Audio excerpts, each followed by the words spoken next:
Andrew Hunt, 2021, mate.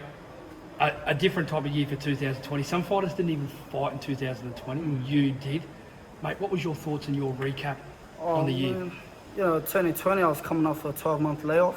I was recovering from surgery.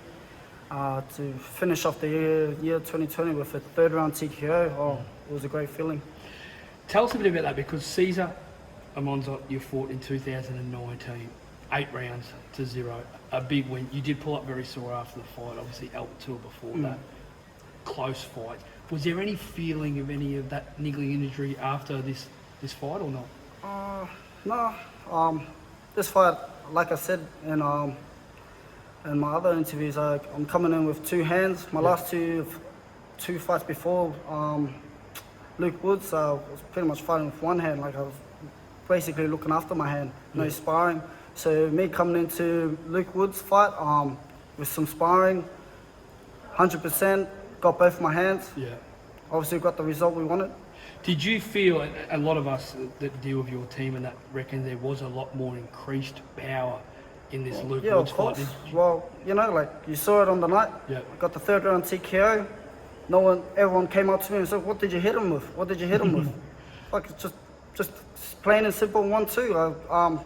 My coach kept telling me I got a box because first, second round I was being greedy. Obviously, I said before I want to go in and knock him out. Yeah. So when coach said after the second round I gotta start boxing and throw my jabs more. Yeah. Displayed it in the third round. It was just simple jab, 1-2. Then got the result we needed. Because a lot of people are saying now that now that you're fully fit, you know what I mean? Because obviously after the injuries, you're strong in both hands. You're quite a powerful puncher, aren't you? Well, I don't know you're say much about it, but yeah.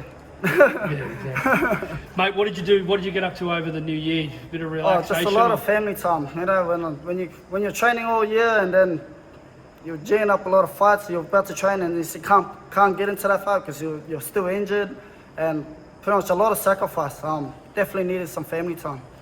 You're now ranked #1 welterweight in the country, the Australian boxing welterweight ANBF division. There's a man that stands in front of you, obviously Ben Kite, who's the champion. Yeah. He stands in your way. Is that the potential next fight for you, or? Well, I've said it before. All I want to do is keep climbing the ladder. I want to be a step closer to the world title. I'm now #1 welterweight in Australia. Yep. Obviously, I want the next step, which is the Australian strap. I want the champ. I'm coming for you. So he's in a situation where he's got up to a certain date to obviously vacate it, or he obviously takes the fight with you. Do you have a message for him, or? I don't know much about all that, but all I can say, give me my strap time. I want what I want.